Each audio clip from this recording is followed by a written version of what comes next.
இது பேசு பொருளா மாறி வியூஸ் அதிகமாக வரும், நிறைய பேர் என்ஜாய் பண்ணுவாங்க, நிறைய பேர் வந்து இது லைக் பண்ணுவாங்கன்னு நினச்சி தான் அவங்க பண்ணியிருக்காங்க. ஆனால் இதுக்கு பின்னாடி இப்படி ஒரு விஷயம் இருக்குது அப்படிங்கிறது அவங்களுக்கு தெரியாத ஒரு விஷயம். மேபி கமெண்டில் தானே காரி துப்ப போகிறாங்க, கழிவு ஊற்ற போகிறாங்கன்னு நினச்சிருந்தா அவங்க செத்துருக்க மாட்டாங்க. ஆனால் அது வலிச்சதுனால அவங்க இன்னைக்கு உயிரோடு இல்லை. இது கண்டிப்பாக வலிக்கும். கல்யாணம் ஆகிறதுக்கு முன்னாடி இந்த மாதிரி ஒரு சில விஷயங்கள் பண்றதுங்கிறது இப்போ இருக்க இளைஞர்கள், அந்த ஆண்கள் பெண்கள் மத்தியில் இது என்ன ஒரு தாக்கத்தை ஏற்படுத்தும் நினைக்கிறீங்க? இதை பொறுத்த வரைக்கும் அதை இவங்க பண்ணினது முதல் தப்பு. இரண்டாவது தப்பு, இதை வந்து அவங்க அப்லோட் பண்ண ஒரு விஷயம். அவங்க 2 பேரும் கல்யாணம் பண்ணிக்க போறாங்கன்னு தாலி கட்டுற வரைக்குமே நிச்சயம் கிடையாது யாருக்குமே. இப்போ நம்ம ஒரு பொண்ணை பிடிச்சிருக்கு, நிச்சயம் பண்ணியிருக்கோம்னாலே அது தாலி கட்டுற வரைக்கும் நிச்சயம் கிடையாதுங்கிற நிலைமைக்கு இன்னைக்கு வந்து இருக்கும்.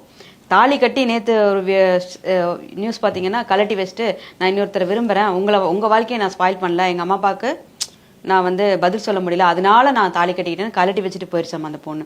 இப்படி இருக்கிற சூழலில் நீங்கள் இது மாதிரி ஒரு விஷயம் பண்ணுறப்போ என்னவா நடக்கும்?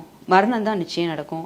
அவமானத்தில் நம்ம என்ன பண்ணணும்? இன்னொன்று, இவங்க 2 பேரும் இறந்துட்டாங்க, இவங்க ஃபேமிலின்னு ஒன்று இருக்குல்ல, அதை யோசிச்சிருக்கணும்ல.